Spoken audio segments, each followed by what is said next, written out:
बिस्मिल्लाहिर्रहमानिर्रहीम। आज हम CSS 2023 के एससी एंड कंपोजिशन का क्वेश्चन नंबर 4 और 5 डिस्कस करेंगे। क्वेश्चन नंबर 4 जो है वो करेक्शन से रिलेटेड है। Correct only 5 of the following. इसमें 5 सेंटेंस करेक्ट करने थे और 10 नंबर का ये सवाल था। पहला क्वेश्चन है his knowledge of languages and international relations and him in his work. इस सेंटेंस के अंदर एंड का वर्ड जो है वो रॉन्गली यूज किया गया है और हम इसको एक करेक्ट वर्ड से रिप्लेस करेंगे जो कि है एड। तो correct form of verb sentence will be his knowledge of languages and international relations aid him in his work. Next sentence है the ambassador and his family and staff invite you to a reception at the embassy on Tuesday afternoon. इस sentence के अंदर comma से पहले हमारा जो main subject है वो एम्बेसडर है। तो हमारे ऐसे सेंटेंसेस के अंदर जो और कॉमा के बाद जो चीजें जो इन कॉमास के अंदर लिखी हुई हैं वो एक्सेप्शनल चीजें हैं, यानी कि it is not the part of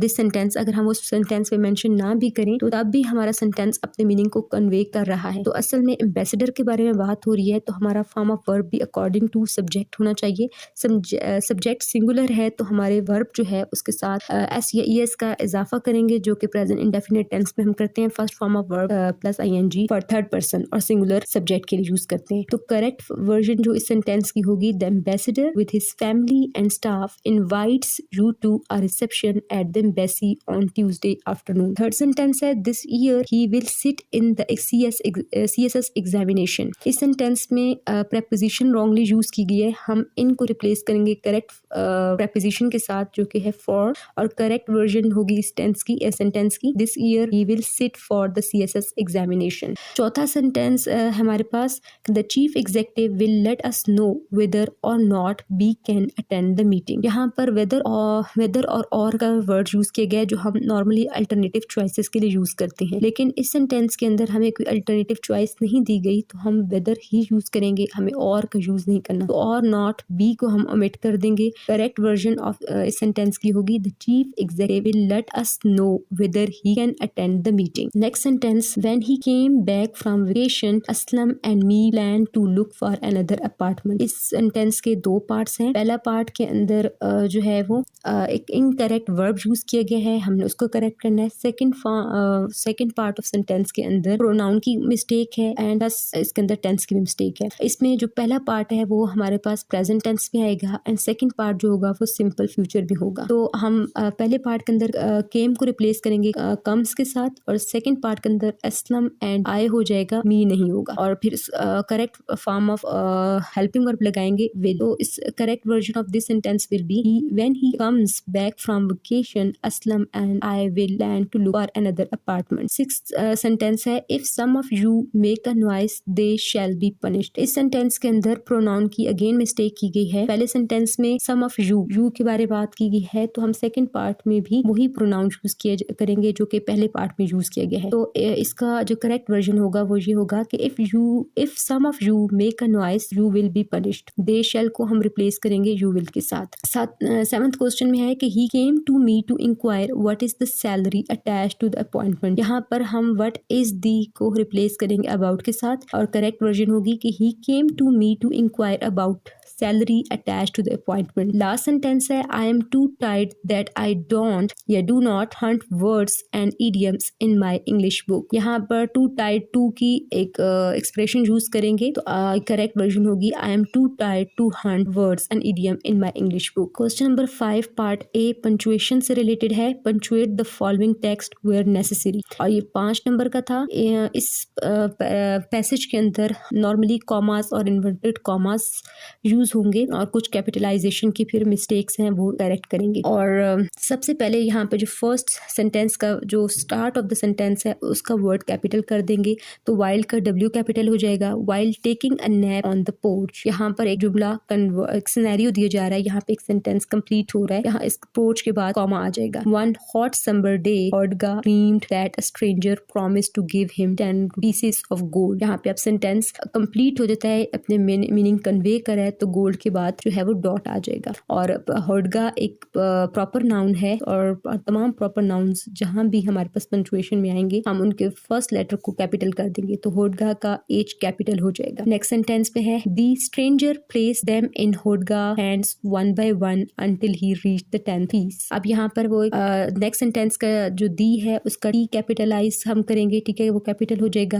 then again होडगा का एच जो है वो कैपिटल होगा और होडगाज हैंड है यहाँ पे, यानी कि होडगाज के हैंड के ऊपर बात की जा रही है तो यहाँ पे अपॉस्ट्रोफी यूज करेंगे। और नेक्स्ट में यहाँ पे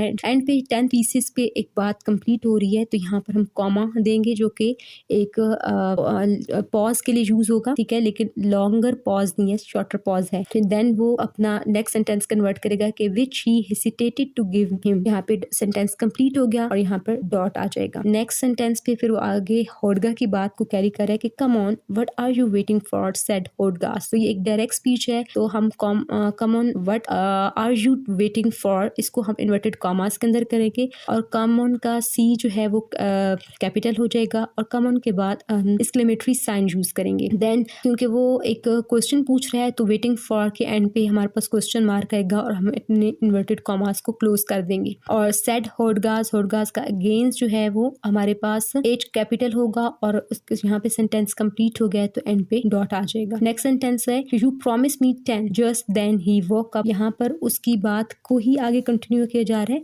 यहाँ पर डायरेक्ट स्पीच को लिखने के दो तरीके होते हैं कि आप आधी बात को पहले इन्वर्टेड कॉमास में लिख दो और देन जो है वो आपका जो भी सब्जेक्ट है उसको आप मेंशन करो, लेकिन वहाँ पे फिर आप डॉट मेंशन करो कि यहाँ पे सेंटेंस कंप्लीट हो गया। और जो रेस्ट ऑफ द सेंटेंस है अगर वो कंप्लीट सेंटेंस है अपनी मीनिंग कन्वे करे तो उसको अगेन एक सेपरेट पार्ट में लिखोगे और वो भी इन्वर्टेड कॉमास में होगा और उसके एंड पे भी डॉट आएगा। तो यू प्रॉमिस मी 10 ये कंप्लीट सेंटेंस है, यहाँ पे भी इसके आसपास इन्वर्टेड कॉमास आएंगे, एंड पे डॉट आएगा और यू का वाई कैपिटल कर देंगे। नेक्स्ट में है just then he woke up. यहाँ पे एक सिंपल सेंटेंस है कि उसके बाद वो उठ गया तो जस्ट का जो है वो जे कैपिटल हो जाएगा और एंड पे डॉट आ जाएगा। नेक्स्ट सेंटेंस में he immediately look at his hand and saw that it was empty. यहाँ पर एज ही का एज कैपिटल हो जाएगा और सेंटेंस एम्प्टी भी कंप्लीट हो रहा है तो यहाँ पे डॉट आ जाएगा। नेक्स्ट सेंटेंस स्टार्ट हो रहा है ही से तो ही का एज दोबारा कैपिटल होगा। He quickly shut his eyes again. यहाँ पर लिटिल पॉज देंगे, कॉमा यूज करेंगे, stretched out his hand and said. फिर यहाँ पे कॉमा आ जाएगा कि वो अब नेक्स्ट पॉज देके अगली अपनी बात करने लगा है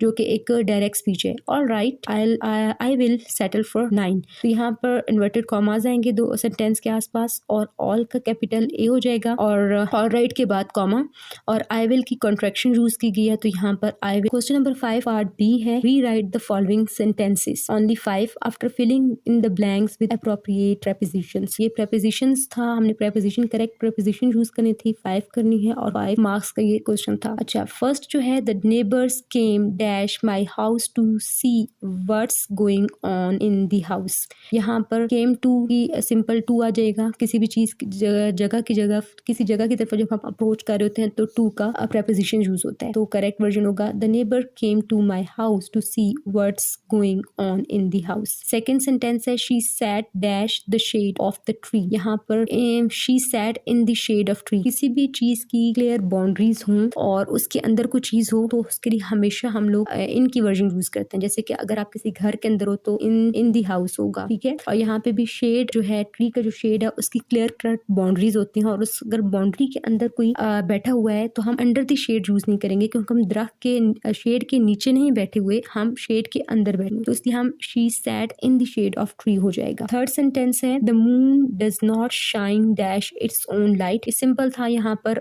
सिंपल प्रेपोजिशन बाय की आएगी the moon does not shine by its own light.